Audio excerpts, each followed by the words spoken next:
Okay, you guys all good? All right, so we're transitioning now out of immunology and into the nervous system. And before we go there, what's a thing but not a thing at all? Nothing. Nothing. Very well done. What did the cat say after his friends asked him to speak up? Huh? You're close, I think. Yeah. Say it again. Yeah. No. Can you hear me? Meow. Oh. Can you hear me? Meow. All right. What is the name of the flower you find between your nose and your chin? Tulips. Very well done. All right. You guys are ready. Okay, so today we've got nervous system that we're going to queue up. Depending upon time, we'll watch a short little, maybe 1 minute video to tee up nervous system discussion for Wednesday. Okay? We've got some interesting diseases we're going to talk about today at the end of the lecture, and then we've got arguably just as interesting, if not more interesting, diseases on Wednesday. So we'll spend 2 days in nervous system disorders. But first, before we go there, I want to go through a review of the nervous system. Okay? Question? Chapter 23 on the soul, it's actually like skin diseases in the textbook. What version do you have? The Edition. the newer one. Do you know what number? 9, 10? I think it's not. 9, 17? I don't 75? know. I don't know. Yeah. Yeah, there's the one that they were selling at the bookstore. I think that's 10. So if you just go to the table of contents, so the chapter 8 and 9 is where most of the, or sorry, versions 8 and 9, editions 8 and 9 is where most of the figures come from. And so the page numbers, we've got a publication that shows on the syllabus for edition 8 what it translates into edition 9. So on edition 10, if that's what you have, then just need to flip to the table of contents and see where it says nervous system. It has PNS and CNS. 21. Yeah, you're going to want both. Okay. Yeah, you're going to want both. Yeah. I can take a look at it if you, do you have the book or no? It's big. It's like, oh, well, Okay, it's heavy. so email me, just take a picture of the table of contents and email it to me and I'll tell you.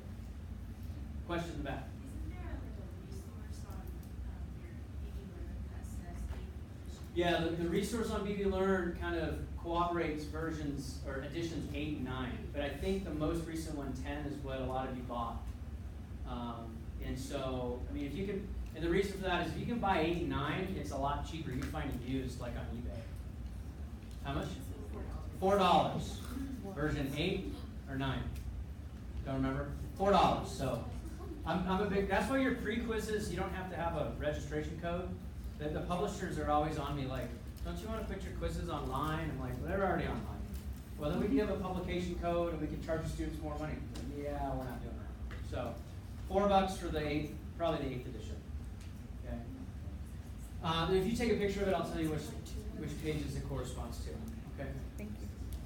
All right. So the reason that we're going to do a bunch of review on the nervous system is because what I've discovered over the years is that a lot of students, depending upon where they took it, who they took it from, or when, how long ago it was, may not have a firm foundation in some of these core anatomical things that are really important.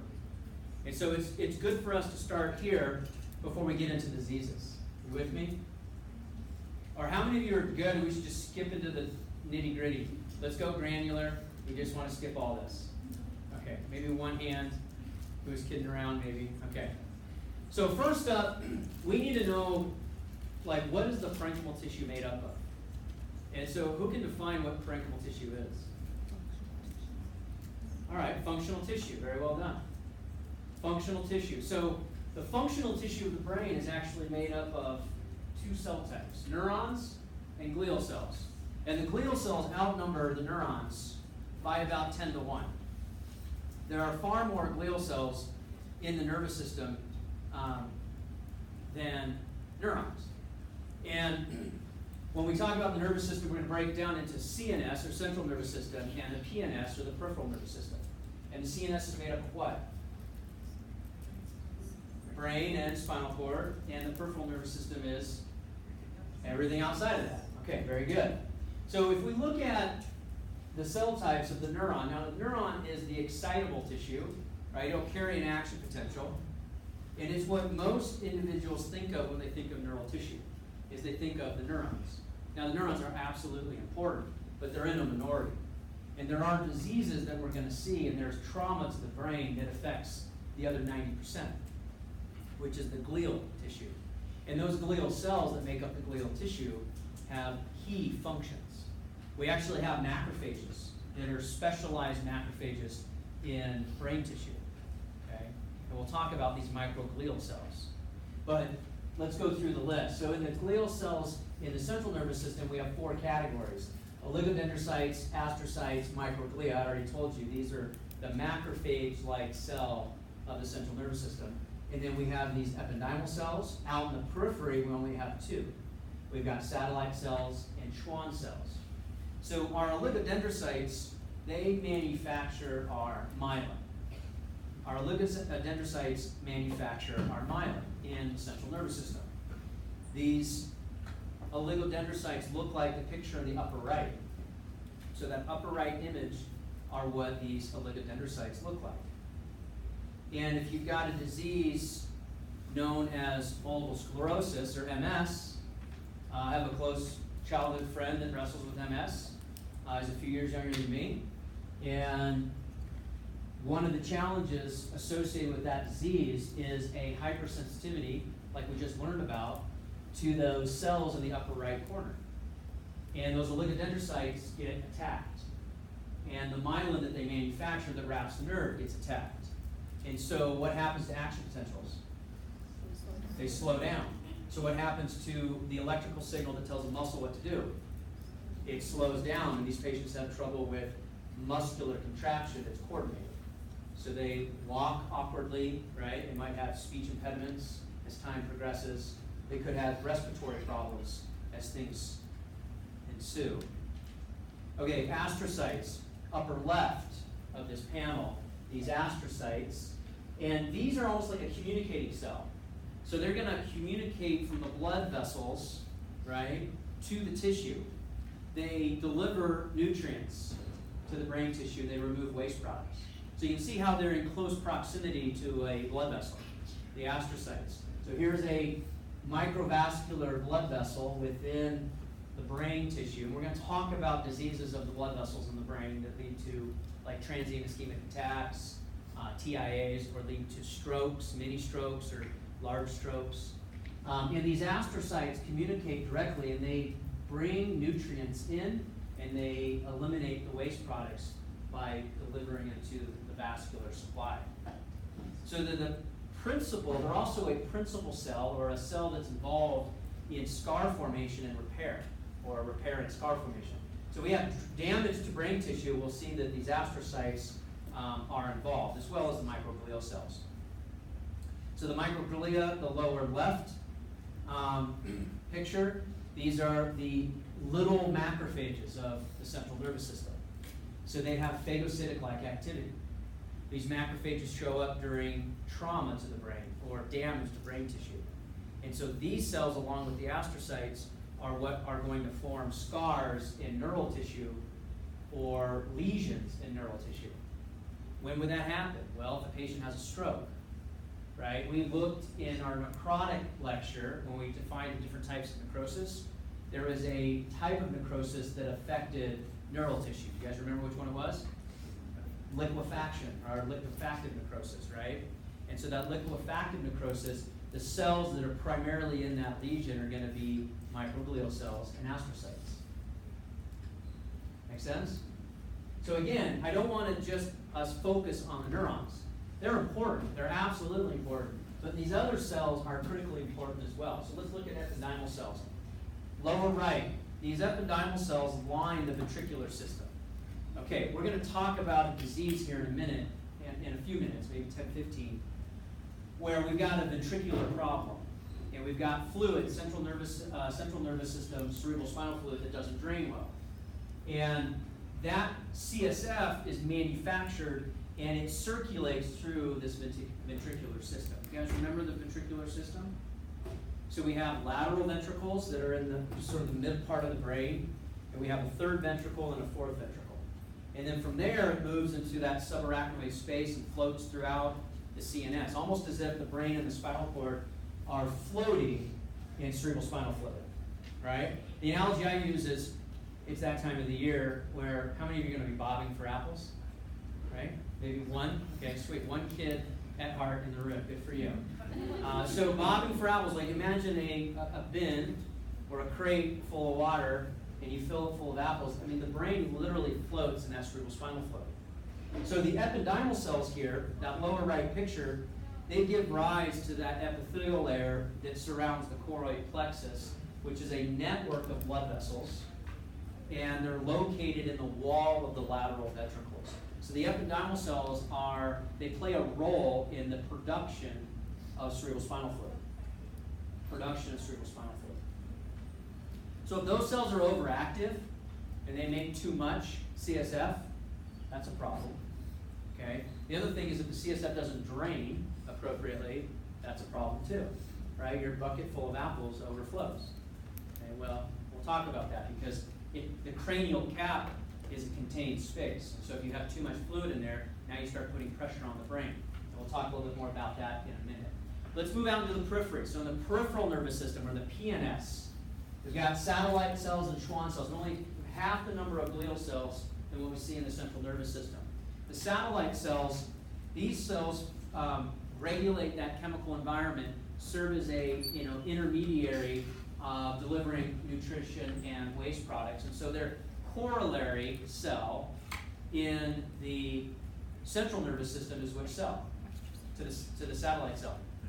Astrocyte. So they operate very much like an astrocyte.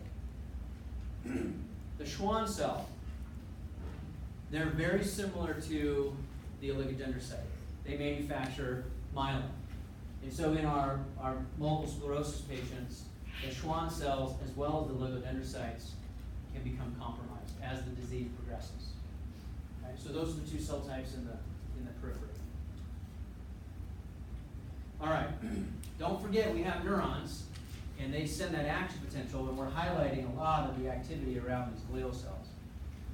All right, let's talk a little bit about the synapse, just to sake of completeness. We're not going to spend a lot of energy here. We did talk about a neuromuscular disorder with myasthenia gravis already in our hypersensitivity lectures, but I wanted to refresh your memory. So if we look at the synapse, which is this right here, and here's a diagram of, we've got the neuron, and we've got a cell that's number 2, so cell number 1 or cell A, and cell number 2 or cell B, and this box diagram is this globe.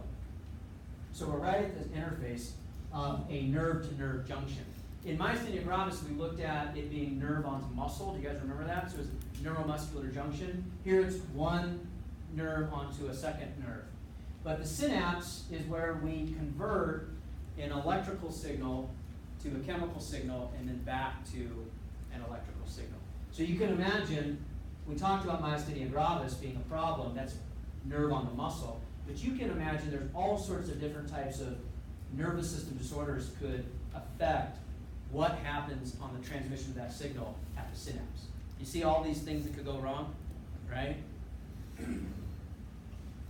All right, we're going to compare and contrast the central nervous system with the PNS just for sake of comparison and for sake of completeness. So we appropriately talked about the central nervous system, which is where we're going to spend most of our time. We're going to spend most of our time, again, general pathology, so we can't cover everything.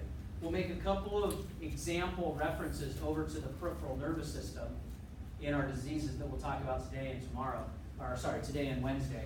But for the most part, we're going to stay almost exclusively in the central nervous system. It's where a lot more of the cool diseases are, for lack of a better term, okay? But hopefully you can appreciate, wow, there's a lot of other things that could be going wrong in the peripheral nervous system that we haven't even covered in this general introductory course. You guys with me? And we're scratching the surface on CNS disorders as well. In fact, there's some videos posted on YouTube. These are old videos, and I'll explain at the very end of the lecture. We're not going to cover even all of the videos. I'm going to cover one We'll introduce it today, and then we'll come back to it on Wednesday. But there is so much content in this particular space. If you want more, you can absolutely find more. All right, depending upon where you had A&P 201, that's when you would have learned about this topic, okay? Could have been a couple years ago, could have been at a different institution. I know it was a different instructor. I used to teach it, but I don't teach it anymore. And so it's been enough years where you wouldn't have had me, most likely. But we characterize the brain in different areas, okay? You also could have had this in like psychology classes, right? Where they characterize what the brain looks like with respect to different compartments. And you can appreciate if you look at the brain, so we've got the frontal portion, and then we have the anterior portion, and then we have the posterior portion. So this brain is looking to your left, right? And we look at the frontal lobe, where we've got personality, and we've got intellect, and we have intelligence. And we can move our way from anterior to posterior, where high intellectual functions, like who you are as a person, personality and intelligence, happen towards the front of the brain. And then as you move from back to front, you've got more sensory towards the back, and then motor towards the front. You guys remember this? So if you organize from a couple of different axes, you can organize from back to front, where we've got more sensory function towards the back and more motor function towards the front, and then the most executive determination of the frontal lobe of intelligence and your personality happens at the very front. So the sensory cortex is towards the posterior aspect of the central sulcus, and the motor cortex is toward the anterior aspect of the central sulcus. Does that make sense? So that's a really good tool. I'll explain to you in a second why I'm refreshing your memory on this. Then you've got hemispheric differences, right? Right versus left. You guys remember that? So we have right versus left. We have different things that happen on the right side versus the left side of the brain. All of us have both sides of the brain. And all of us utilize both sides of the brain. And you've heard stories of people saying, oh, well, so-and-so is more left-brained, right? Well, there are certain executive functions that take place that have their location on the left side of the brain. And so if you have a bend towards those ways of doing things, mathematics, very logical thinking, all of us have those centers. But if your dominant personality traits tend to be logical, then people will call you left-brained. Make sense? If you're artistic, how many artistic folks do we have? Creative folks. You play an instrument. You speak a second language or a third language. Okay? You can draw, other than stick figures. They don't count. You've seen my drawings. You think I'm right-brained? No. Okay? So the creative side. Now, do I have a right brain? Yeah. Can I draw and be creative? Yeah, if I work really hard at it, but it doesn't come as naturally. So we got hemispheric differences. Then we have top-down. Okay? We have rostral, which is top, and caudal, which is towards the tail, which is down.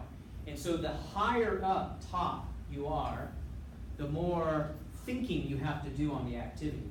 And the more towards the tail, or the further down on the central nervous system towards the brainstem, the more automatic the functions are. So for example, like the centers for respiratory control and cardiac centers happen to be in the brainstem. You guys remember this? So why am I telling you all this? Well, on the exam, you're like, oh boy, okay, so here we go. On the exam, if we talk about a stroke, or we talk about trauma to the brain, there's a car accident, and you identify certain behaviors, you can probably figure out what part of the brain is affected. You with me? Or the reverse. You see what parts of the brain are affected, and I'll show you like an MRI scan of a patient. You can determine what types of behaviors are going to likely exist in that patient. So this understanding is actually really critical. So when you learned it the first time, if your instructor didn't explain it to you in a way that you care, you might have forgotten it, right? So we've got left to right, we've got front to back, and then we have top down. Okay, 3 different axes of organization. So here's just 2 examples that I want to talk about. So we've got Broca's area. This is an area that's located on the left side of the brain. Okay, all of us have one, okay, because all of us can speak. And Broca's area is located here for motor speech, the ability to form words. And then Wernicke's area is towards the posterior aspect, also on the left side. So speech is on the left side of the brain. Okay? And Wernicke's area is sensory or understanding the spoken word. So we have understanding, which is sensory, and then we have vocalization, which is motor. So if you have a patient that has a stroke on the left posterior aspect of the brain, they might be able to form speech just fine, but they can't understand what you're saying. If a patient has a stroke on the left side frontal lobe that affects Broca's area, they may understand you just fine, but they have a stutter. They get frustrated, they can't form the words. They can't figure out what they're supposed to be saying. You understand the difference? So, still speech, but it manifests itself in two very different ways. And clinically speaking, you would have very different architectures of trauma or damage, whether it's a stroke, or the patient hits the steering wheel in a car wreck, whatever it is. This is how you would use this information. So back in 201, a couple of years ago, maybe at a different institution, you just had to memorize this crap, and you're like, why do I care? Right? Now it actually might be a little bit more interesting because you're like, oh wow, well, I can see how I actually might use that. I might actually use that to kind of understand how my patients are manifesting with symptoms. And if I see speech issues associated with my patient, they start to stutter, wow, maybe there's a reason for that. Okay? And you can go into imaging and see if Broca's area is being affected. So as we work our way through the brain, this is one of the most complex organs in the body. Okay, and that's why it would take a little extra time to do a little background information, because I want us to all be on relatively a similar playing field, even though this is all prerequisite information. Theoretically, you already know all this because you already learned it before you signed up for this class, right? But maybe you didn't learn it in this light. Maybe it wasn't presented to you in this particular way. So we're gonna kind of use a different, fresh way of looking at things. Is that helpful? So Broca's and Wernicke, two good examples, right? And then there's some other ones too, left versus right side, and then we'll talk about top-down here in a couple of slides. All right, so this is the ventricular system and the meninges. And this one's relevant to one of our clinical examples that we're going to use here in a couple minutes. So we got our lateral ventricles. They're not labeled 1 and 2 because they're on the right and the left. They're just called lateral ventricles.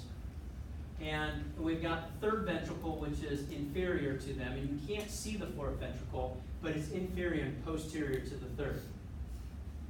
And we've got this ability for the brain to essentially be manufacturing cerebral spinal fluid. And this cerebral spinal fluid is going to circulate throughout that subarachnoid space. And the brain is producing about 500 milliliters per day. That's half a liter. Half a liter, okay? So you can think of like a giant 2-liter Coke bottle. So it's a quarter of that, okay? Or the smaller kind of big Coke bottles, that would be a liter, so it'd be half that size. 500 milliliters, half a liter. That's how much fluid you're producing and recycling on a daily basis. Well, what does it do? Well, it actually acts as nutritional balance for the brain, right? So it bathes the brain, it facilitates metabolic exchange, it delivers nutrition, it actually acts as a shock absorber. It kind of, again, those apples floating in a basin of water, it's nice and gentle. Back when I was a kid, the big craze was water beds. Okay, I haven't seen a water bed in like 30 years. But water beds were like, the big craze. And so you lay in a water bed and you just felt, like you're floating, okay? That was kind of the big deal. And then like your little brother come in and like, yeah, right? Hopefully not pop the bladder. And then you just, go all over the place. So then they made like these waveless water beds. So they were the big craze. But the whole idea was buoyancy and to sort of, allow you to have a more comfortable sleep or whatever, okay? Probably too many of them leak. I'm guessing there was too many water claims on trauma. But think about the brain as such a critical organ. It's the only organ in the body that has this kind of architectural arrangement. Must be pretty important, okay? I studied the heart in grad school. I'm pretty fond of the heart. I love the heart. It's corny. But it doesn't have this kind of arrangement. If you have fluid around the heart, it's actually a problem. We'll talk about that in the cardiovascular section. It's cardiac tamponade. We have fluid on the heart. There's a membrane that surrounds the heart and it sits in a sac, but it has a very minimal amount of fluid just to allow those two surfaces to not have friction. So it's like a lubricant. Not here where it's a lubricant, but it sits in it. So this ventricular system is quite important for us to be considering. So hold that thought. Okay, as we work our way down, do I want you to memorize these particular slides? No, I don't. For those that aren't paying attention to the lectures, where they're not here, they're not watching them on YouTube, they may freak out about this, like, what are we supposed to know here? Okay, so it'll be our little secret that this is just to remind you of the complexity. That's all. This is to remind you of the complexity of the brain. And what I want you to understand is you move downward in the brain slices, you get into different areas of the brain, and we're going to start talking about the spinal cord. So no real questions are going to come from this slide. Can I write that down? Yeah, you can write that down. It's on the video record, so those that aren't here can watch it as well. But as we work our way down to the spinal cord, we hit some key structures that I do want to highlight. For example, like the pons. This is a structure that relays signals from the cerebrum to the cerebellum. So you're going from the cerebrum, where we just were, with all the different lobes, okay, into the cerebellum, which is kind of like this cauliflower-looking structure. And the pons itself, where the arrow focuses, is it's associated with sleep, hearing, equilibrium, taste, eye movements, facial expressions, respiration, swallowing, bladder control, and posture. Okay? So a spinal cord injury high up on the brainstem, right, hitting the pons, you've got some real problems for those patients, depending upon where that spinal cord injury is located. Bladder control would be lost. Okay? If we look at the cerebellum, that cauliflower-looking structure, then we can see that it's organized very similarly to the cerebrum. We've got right and left hemispheres, and it's separated by the structure known as the vermis. That's that structure right down the center. Posterior aspect is here. Anterior aspect is up top. And the vermis itself kind of connects the left and the right hemispheres, just like what we see in the cerebrum. We've got folds and we've got architecture that are like grooves, like sulci and folia, which are gyri. Much of the activity in the cerebellum is muscle coordination. So an infarct or a stroke to the cerebellum, you have a loss of muscle coordination. Architecturally, the cerebellum is quite interesting because over half of all the neurons in the brain are located in the cerebellum. But yet, it only occupies less than 10% of total brain volume. So if you look at the cerebrum, well, if it doesn't have that many neurons, what else is in there? What's the answer? What other cells are in there? The glial cells. Remember, the glial cells outnumber, 9 or 10 to 1 the neurons that are in the brain.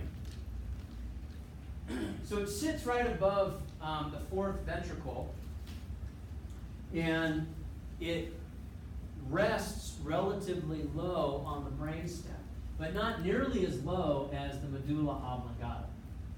Okay? So the medulla oblongata is the lowest structure on the brainstem that we're going to be paying attention to. It's an extension of the spinal cord.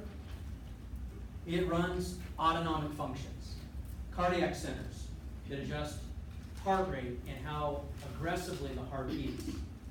Reflex centers for coughing, sneezing, gagging, swallowing, vomiting, salivation, sweating, movements of the tongue and the head, and arousal. That means, kind of your body being awake in an awakened state. Okay, it doesn't necessarily control sleep, that's the pineal gland, but this is what facilitates arousal, or you being alert. Okay, it's the medulla oblongata.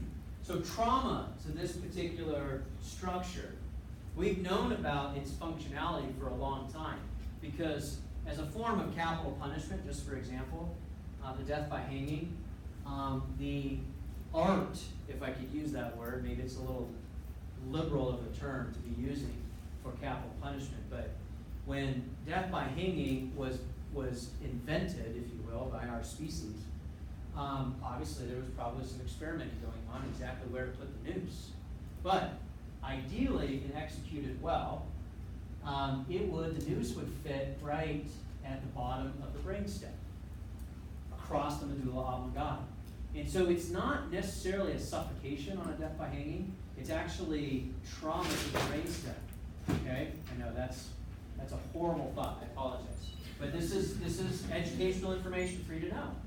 And so when that spinal cord snaps, okay, you immediately stop heart rate and respiration. Not from asphyxiation, it's from breathing is not happening anymore. Okay?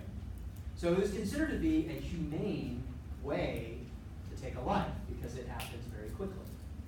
Now, you don't like death by hanging. This is snipers' target. One shot, one kill for snipers. This is exactly where they are taught. They're taught to go at the base of the head, right, to target the medulla oblongata. So it's quick. Okay? All right. However, let's switch gears to something maybe less gory, or not. Let's talk about a car accident. Oh my gosh, what a horrible topic. Well, so if a patient has spinal cord trauma to the brainstem, you can see how far up it goes, you lose certain activities. Right? So if you have trauma just below the cerebellum, like at the pons, you lose medulla oblongata as well, but you lose the pons and you lose probably partial function of the cerebellum. Does that make sense? So depending upon, how aggressive the spinal cord injury is going to impact the clinical manifestations. And that's really the reason or the take-home message of why I want to talk about it today. Not to be overly morbid about, ways of capital punishment, but you need to understand that, there is some science behind all these things, and a lot of them, move over from one topic to another. Okay, autonomic nervous system. So this slide is just to summarize, if you will, our autonomic nervous system. So if you are interested in more detail about the central nervous system and the peripheral nervous system, if you go to my YouTube lectures, there's my homepage, there's a tab for anatomy and physiology, and I've left up my 201 lectures because a lot of those topics get asked about by students still, and so the peripheral and central nervous system lectures are still there, and you can watch those, okay, if you're interested in more information. All right, we're going to migrate now into our first disorder. So up until this point, we've been talking relatively exclusively about review topics. Okay, so some of you might be a little bored. Hopefully not. Hopefully it was presented in a new way. But we're going to quickly move into new topics, and I just want to remind you of this slide when we talked about the ventricles, because this next topic is comparing and contrasting two different types of diseases. Okay? Cerebral edema and hydrocephalus. Cerebral edema and hydrocephalus. So in this picture, this upper image, this upper right image is a picture of hydrocephalus. So you can write hydrocephalus on your notes. Upper right image is hydrocephalus. How do I know that? What characteristics? What's that? Huge blown out lateral ventricles. You guys see them? That's these two giant tunnels. Like, holy crap. So these are not necessarily normal, and I'll explain why in a second, but they are definitely more normal in size than these guys. You with me? And these are obviously brains that are at explant. So these were, post-mortem autopsies And we're seeing pictures, when folks are organ donors or they donate their body to science, this is how it ends up looking, as you guys all get to learn from it. Okay? That's why people do it. So this is hydrocephalus. This lower image is cerebral edema. Cerebral edema. And there's very distinct differences between the two. So cerebral edema is an accumulation of fluid in the parenchymal tissue of the brain. So again, go back to that word parenchymal, that functional tissue. That's the neurons in the glial cells. Okay?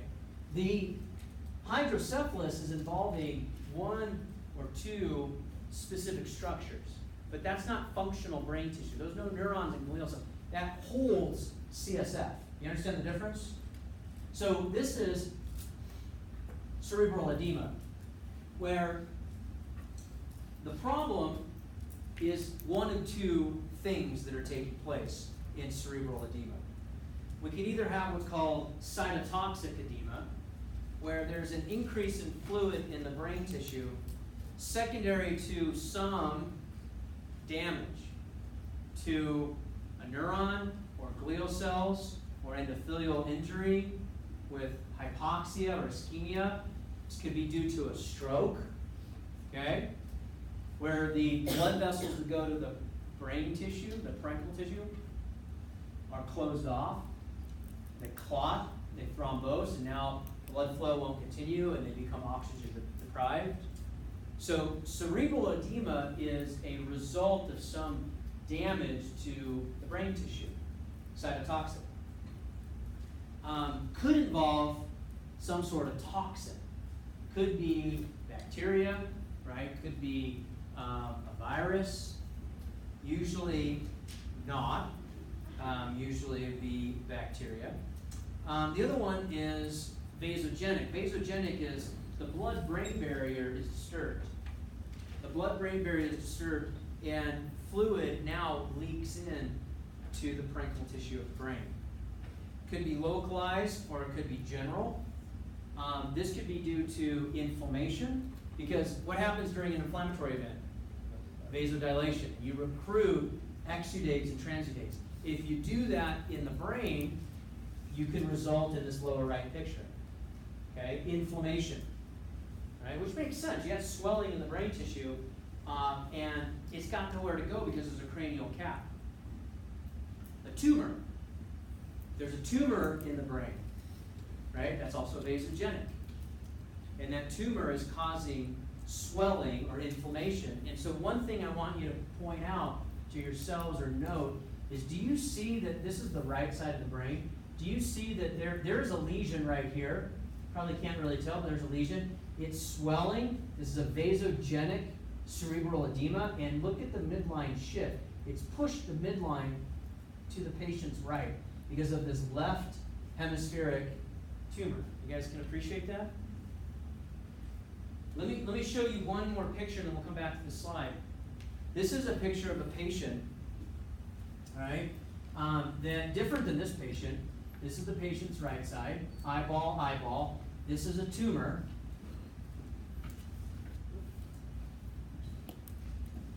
Hang on one second. I want to make sure that this is clear.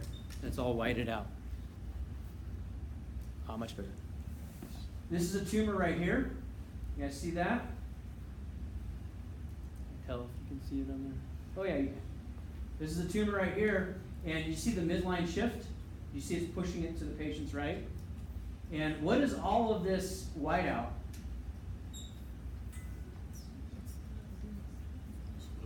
Fluid, thank you. It wasn't a trick question. Fluid, right? It's edemic fluid, cerebral edema from a tumor.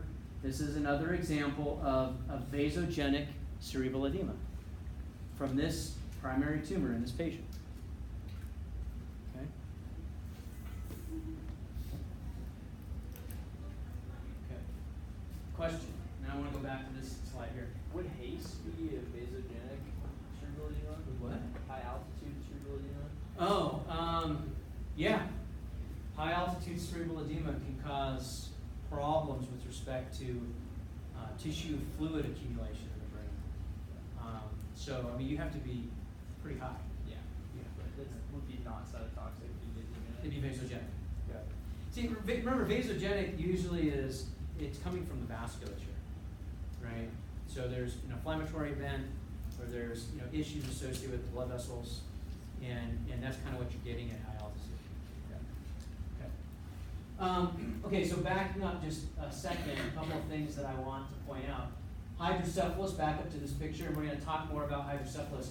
But the issue here is different than what we've been talking about here. So you want to circle this, and that points to here. And the issue here is you've got an increased production of cerebral spinal fluid, or you have an inability to drain it appropriately. An inability to drain it appropriately. And you could have both, right? Sorry, today it's cutting off my screen a tad. There we go. No, I'm a little really conscientious. A lot of you are using it, so I want to make sure it comes out as good as possible. All right, so if we think about these tissues that become hypoxic in the case of cerebral edema, what's going to result? There's ischemia, and then hypoxia of the cells. What happens to the cells? They die, and then what kind of result do you have? Liquefactive necrosis, exactly. Okay, so we're tying some things back together. Some of you are asking now, appropriately, hey, what are some of the review concepts I need to be worrying about?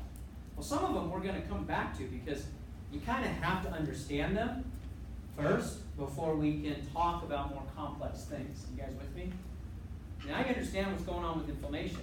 And if I explain to you with inflammation that the blood vessels have a big role, you're not all scratching your head going, well, what role is that? I mean, you understand now what we're talking about. You know the role that they play. You understand if we have cerebral edema with a tumor here or a tumor here, that fluid has to come from somewhere. And the tumor recruits a lot of blood vessels. And as it recruits new blood vessels, those vessels are very leaky. And if they're vasodilated, then you have fluid that leaves, which is called what? Exudate. And in some cases, you might get some protein coming into the tissue, which encourages even more fluid to leave. And that would be called what? Transudates, right? So now we're using terms that probably 3 months ago you never even heard of before. Okay, and now it's all making sense when you see this is a clinical MRI, right? This is, did I have patient consent to show it? Yes, I did. Because that was actually my mother's MRI from about 3 years ago. Yeah, pretty crazy, huh? So, yeah, this is real stuff. I mean, this stuff makes you think, okay, well, I probably won't forget some of these things because now I understand why they connect, why the dots connect. That is not my mother's brain. So we didn't go that far, okay? Okay. Although she was wonderful, she probably said, that's fine with me, but I never asked. This came out of the textbook, obviously. Cerebral edema. What I want you to notice from this picture is the skull cap has been removed, and look at how smashed, right, the brain is. It's almost flat on the surface because there's been so much swelling that there's pressure on the cranial cap, cerebral edema. Questions on cerebral edema? Might have some questions on hydrocephalus, but let's talk about this case study. Is anybody familiar with this Bruna Begum story? Okay, cool. So if I make crap up, you won't know, right? No, you can Google it. It was pretty widely publicized. So this is an 18-month-old baby. We're shifting to hydrocephalus, okay, away from cerebral edema. And this child had a problem with drainage of the cerebral spinal fluid. Typically, that cerebral spinal fluid is going to drain back into the venous circulation, okay, in the meningeal tissues. But when that plexus gets plugged up and it doesn't drain appropriately, then you get a lot of accumulation, and you get a picture of cerebral edema from a ventricular standpoint that looks like that upper right picture. Okay, so little Runa from India. This story is quite remarkable, and what ended up happening with this particular patient is her head grew to a circumference of about 94 centimeters. You can kind of see from that picture how big it is. That is approximately 3 times the size of a normal baby head. Okay? And the issue was drainage. The parents, mom and dad in India, poor family, but he had a job. He was a bricklayer.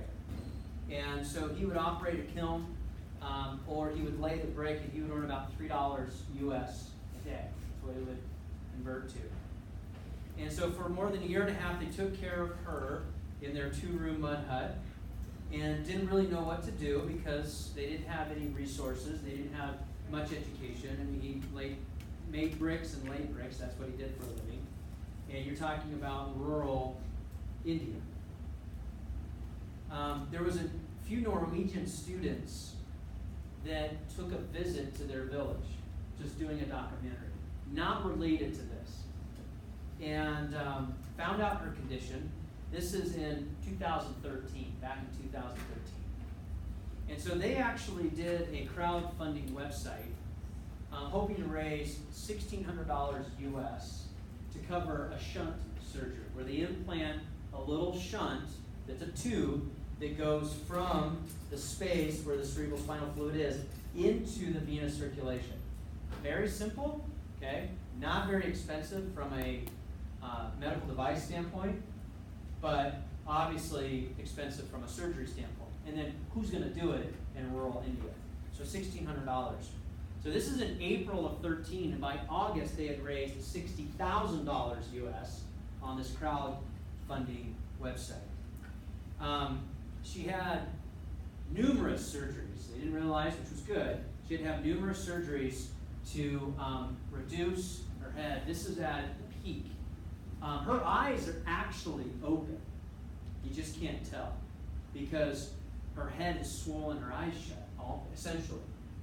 And this is at the hospital post-surgery after the shunt has been implanted. And by December 25th of that same year, so this is Christmas Day, right? This is a picture of what Runa looked like. And significant reduction in her head size. And she was down to about 58 centimeters. Still averages 38 to 48, so she's still above average in size. And she's had some additional surgeries, even some aesthetic surgeries to kind of improve her appearance. But for all intents and purposes, things are going quite well. Now, why do I share this story? Because hydrocephalus is almost an anomaly in this country. And the reason is because we actually have, contrary to what a lot of news media would like to make you believe, we have very good health care. We have phenomenal health care. In fact, even if you can't afford it, most of the procedures to keep you alive are covered by the federal government. Okay? But outside of the US, it's a very different story. Okay? So many of you are going to be healthcare professionals. And so I just want to share with you some of the diseases and issues that we don't have to wrestle with here. There are huge needs outside of the United States. Okay? And so there are opportunities for you to take your expertise and experiences and take it outside of the US. Okay? You could do short-term service projects. You don't even have to, go work in India forever, right? You could just, go visit. There was a lot of these opportunities, like when there's, right now, there's a typhoon that just hit Japan, right? And that is not a third world country. But when it hits other locations, like Haiti, or other places like Thailand, or the Philippines, I mean, there's huge needs, okay? So I just want to highlight, this is 2013, so it's about 6 years old. But we used to teach in 201 about these diseases of hydrocephalus, and I had a couple of students go, yeah, well, that doesn't happen in this country, right? And I was like, well, usually we catch it early, okay? And we put a shunt in, and it's no big deal. But I found this case study that's outside the U.S., because I wanted to highlight, it's still real. This stuff is still really happening today. Okay. Questions about cerebral edema or hydrocephalus? Yeah? So hydrocephalus, since she was so young, did that have an impact as to why her head was able to adjust and adapt so much? Or Yeah. like That's a great question. So if you guys remember back to 201 with the cranial bone fusion and the development of, or the maintenance of fontanelles, or soft spots in the brain, or soft spots in the cranium. And so your point is well taken. She was 18 months, and so those fontanelles hadn't hardened yet. And so her brain would actually swell. It's another reason why she looks so good right now, right? And she's probably about 2 years old, and it's important to get the head down before the skull sutures actually harden or ossify. So if this happened in you and I, we would be screaming like little girls by tomorrow morning, because it would be so painful, because there is no place for that brain to go. Okay, and that's actually kind of what happens with cerebral edema, not in the ventricle space, but in the parenchymal tissue, like you saw the MRI image, where there was a lot of pain for my mom until they actually took the tumor out. Okay, and then there was just tremendous relief because there wasn't that pressure. So that was a really good question. You're absolutely correct. Yeah. Just really quick, what did she die of? The Runa?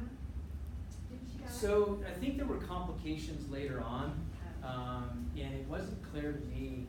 Yeah. So unfortunately, it's not a hugely great story, but yeah, later on, I think they had complications where they were doing additional surgeries, and I don't know if it wasn't clear if there was an infection. To be honest, the media kind of stopped following it because it wasn't that exciting anymore. Does that make sense? Yeah, it wasn't positive. Okay. Other questions? All right, let's talk about brain herniation. So, if we look at brain herniation, if we get cerebral edema that takes place, and we get swelling that happens in the brain, you can imagine that there might be pockets of brain tissue, functional parenchymal brain tissue, that sort of like pop out into different spaces. They herniate. And this is due to an increase in intracranial pressure.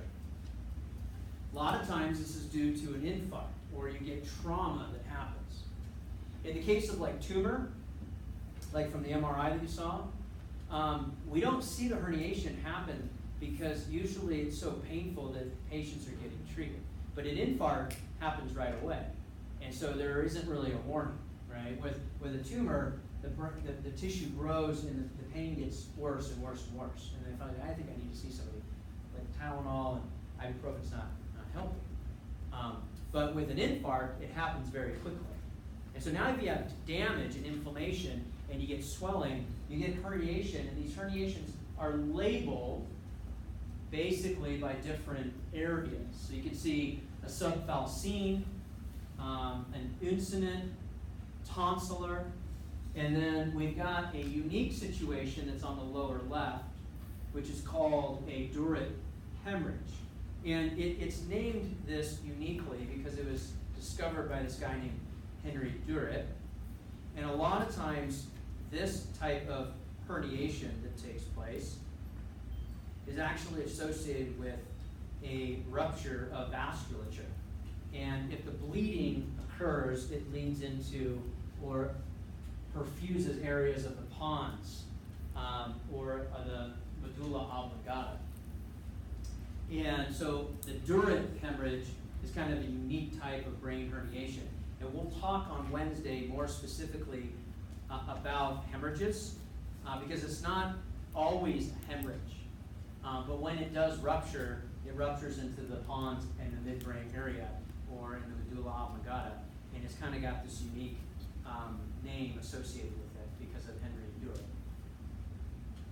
So, cerebral vascular disease, when we talk about the vascular supply or the blood vessels, we've got abnormalities that can occur. If you recall, in cerebral vascular disease, we've got this is from 202, we've got the carotids that move up, and then there's the circle of Willis that looks kind of like a crown that perfuses in a circle on the posterior, the superior aspect of the brain. So anywhere in that piping, you can get a atherosclerotic lesion. You can get a reduction in blood flow.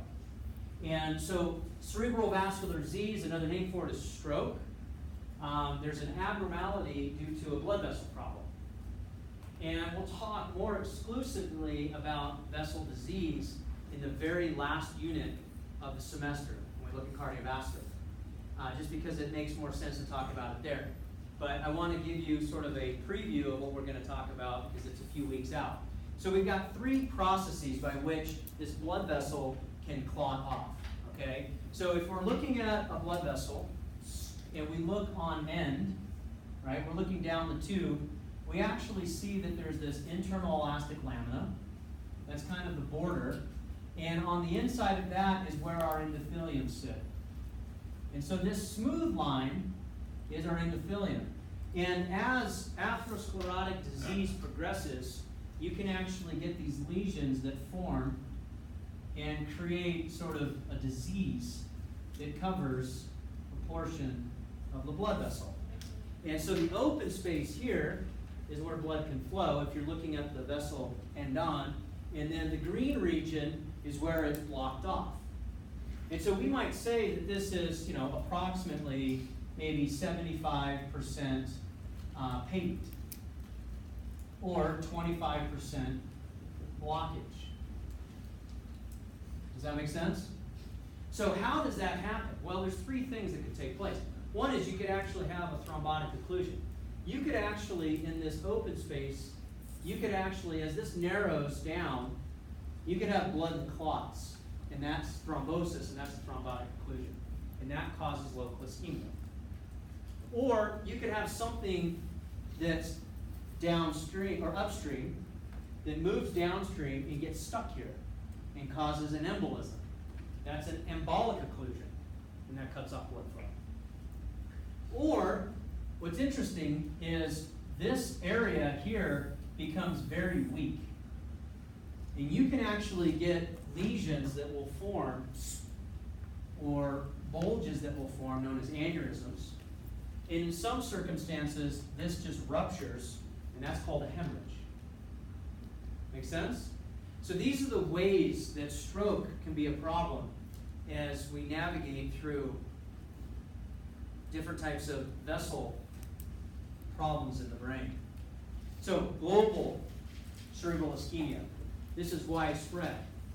So in global cerebral ischemia, it's very different than local. This would be a local event. Global cerebral ischemia that's on this slide is widespread. It would be throughout the entire brain tissue, where you would have a systolic pressure that's less than 50 millimeters of mercury. What is systolic pressure typically? 120-ish, right?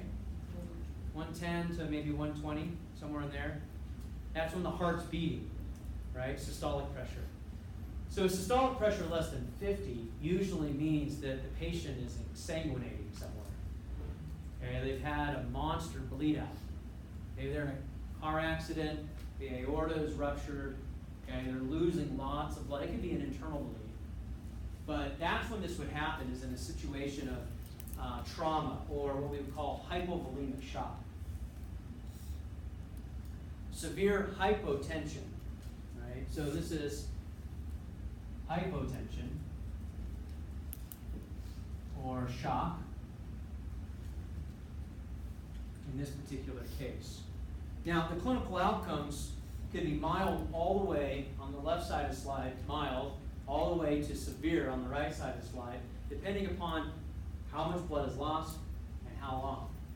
So typically brain cells will be destroyed after 4 to 6 minutes of no blood flow. That's all you can go without losing glial cells or neurons. Consciousness is typically lost within 10 seconds of no blood flow. Right? So it's a protective mechanism. You don't get blood flow for 10 seconds, you pass out. Now all of a sudden metabolism goes way down and your need for blood flow to critical organs is reduced. And you probably are laying down now, conveniently. Okay? As long as you don't hit something on the way down and cause more trauma or more damage. Okay. Focal cerebral ischemia. Focal cerebral ischemia. So in this particular case, this is typically due to arterial occlusion. We're back over to this situation where we've got a blockage of the vascular blood flow, and now we've lost blood flow to certain tissues of the brain. And that's focal or local cerebral ischemia versus the widespread that we came from.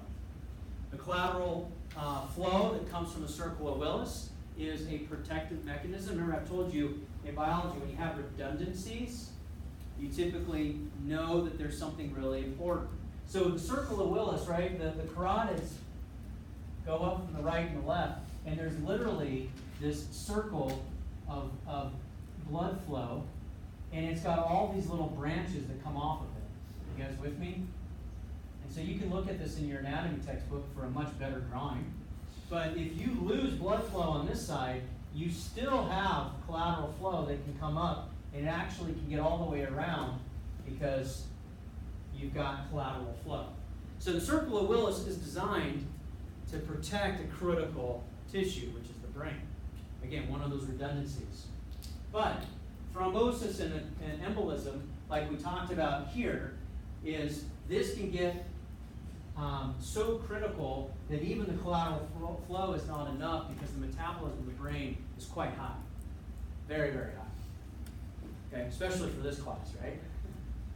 Okay. Now, if you look at this particular image on the lower picture, this is a focal hemorrhage due to an infarction, right? And in this particular patient, we're looking at the patient, so this is the patient's right side.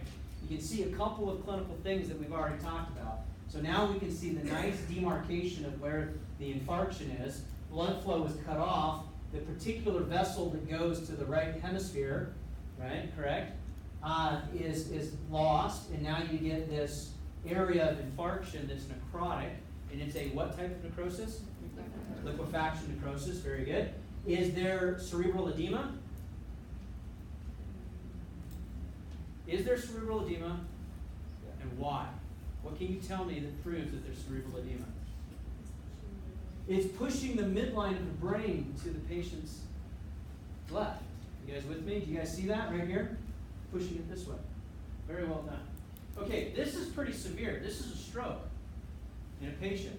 Well, what's the difference between a stroke and what we call a TIA, or a transient ischemic attack? Not a TSA. Don't call them that, okay? They don't like that. You gotta be polite to them. TIAs, transient ischemic attack. This is a temporary loss of blood flow. It may not end up like this. This is what we call a mini stroke. Oh, grandpa's not feeling well, he went in, it looks like he had like a mini stroke. This is what they're talking about. So there is a temporary loss of blood flow to the brain. It is reversible. And so what I'll show you from this picture, and we'll get into some more interesting pictures on Wednesday, but this picture is kind of showing you, this is a radiograph. This is a fancy word for an x-ray. And this is a normal vessel. So you've got the bifurcation of the this is the common carotid down here, the internal, the external carotids. Common carotid, internal, external carotid bifurcation. And what I want you to appreciate is the narrowing. Do you see? So the black is a radio-opaque dye that's injected in the blood vessel so you can appreciate the lumen. I'm blocking you. And so if you can appreciate the internal, and the internal right here, it's not nearly as dark. That means that there's some narrowing. And there's some plaque here that's putting a restriction, and maybe there's a temporary loss of blood flow, and so the patient starts acting funny. Maybe their speech is slurred, right? If it's Broca's area. Maybe if it's the motor cortex on the right side, their left arm starts tingling, or their right foot starts tingling. They're acting kind of funny when they're walking. They feel disoriented. And then it goes away. Right? So that's transient. This is extremely predictive for stroke. Very predictive. Patients that have transient ischemic attacks, typically if it's left untreated, they move on to actually have a stroke. About a third of all patients move on and have a stroke. All right, some histology. And then I want to show you a video to go watch. You have some homework, okay? Histology. So this is a cerebral infarction. This would be a patient with a stroke, hematoxylin eosin stained histology. So upper left, this almost looks like somebody had a magazine on the coffee table and they set down a glass of water and you see the little watermark. So this is where the gliosis is beginning, where the scarring is beginning. You zoom in into this area. This is about right here. These are all neutrophils, early on, inflammation. You move on, now these are all microglial or macrophages, because this is the central nervous system. And then this is after it's quote-unquote healed, and you can see there's a fibrotic scar right here, just like if you're in the skin. So the inflammatory process on healing on your arm is the same thing that happens with slightly different characters like microglial cells instead of macrophages. But this is leading to a wound healing event that's not resolution. Is normal function returned? Typically not. Patients that have a stroke and they recover and they survive, right? They typically have some sort of remnant issue that remains. Okay, don't go anywhere. I want to show you on the website, not that one, we already talked about that. Okay, this is, if you go into the videos, if you go under pathology, you click on pathology and you go down to where we are, I want you guys to click on the normal patient versus Alzheimer's, okay? And what you're going to see, I only want you to watch like the first minute right to here. When it gets to this screen, you can stop watching. You might have to put some earbuds in and turn up the volume, but what you're going to be watching in the first minute and a half is you're going to be watching, this is a Supreme Court Justice, okay, this is important, teeing this up for Wednesday. Supreme Court Justice, okay, Brennan, in his 80s, sharp as a tack, okay, bright guy, normal brain function.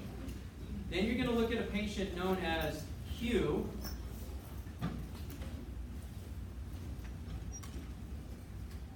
Okay? This is Hugh, also in his 80s. He's being interviewed by a clinical psychologist, and he's being diagnosed with Alzheimer's. Also same age as the Supreme Court Justice. So what's going on? Why does one 80-year-old patient can still be at the bench making key decisions about the future of our laws in this country, and the other one is struggling to remember the name of a heart? When he showed a picture of a heart, he can't recall the name of it. Okay?